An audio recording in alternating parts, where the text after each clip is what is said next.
इतना उनकी योजना अच्छी थी तो उनका से हटाया क्यों गया?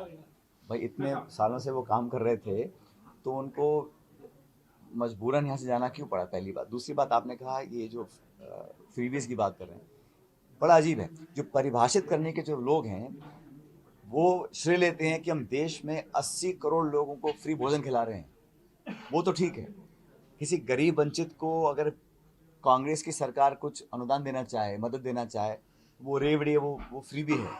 और खुद आप श्रेय ले रहे हैं कि हम देश में 80 करोड़ लोगों को फ्री भोजन खिला रहे हैं।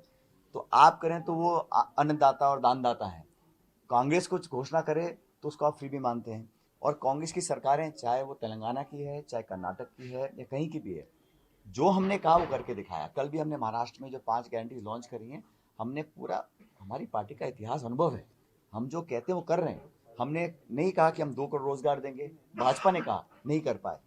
15 लाख रुपए खाते में आएंगे, उन्होंने कहा नहीं कर पाए। किसान की आमदनी दुगनी करेंगे, नहीं कर पाए। तो झूठ बोलना और फिर विपक्ष को कोसना कब तक करेंगे? आपका सत्ता है ना यहाँ, डबल इंजन चल रहा है मध्य प्रदेश में इतने सालों से, केंद्र में आपकी सरकार है। तो फिर क्यों बेरोजगारी बढ़ रही है, क्यों महंगाई बढ़ रही है, क्यों किसान आत्महत्या कर रहे हैं? उस पर अंकुश कौन लगाएगा?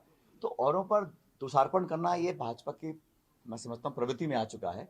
लेकिन एक स्वस्थ परंपरा बननी चाहिए, संसद में चर्चा हो। पिछली संसद में 147 सांसदों को एक दिन में निष्कासित किया गया, एक दिन के अंदर, आज तक नहीं हुआ।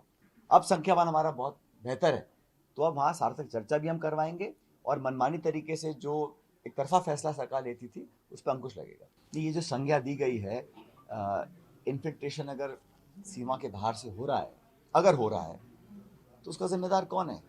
भारत की सीमाओं का संरक्षण करना, हमारे बॉर्डर्स को सिक्योर करना, ये किसकी जिम्मेदारी है? अपनी जिम्मेदारी छोड़कर आप आरोपी बनाते हैं कांग्रेस को।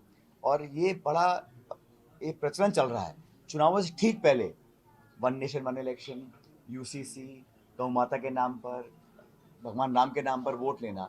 अपनी परफॉर्मेंस, आपने निवेश कितना करवाया, उद्योग कितने लगाए, रोजगार कितने दिए, बिजली, सड़क, पानी, चिकित्सा, शिक्षा, इसकी कोई चर्चा नहीं है।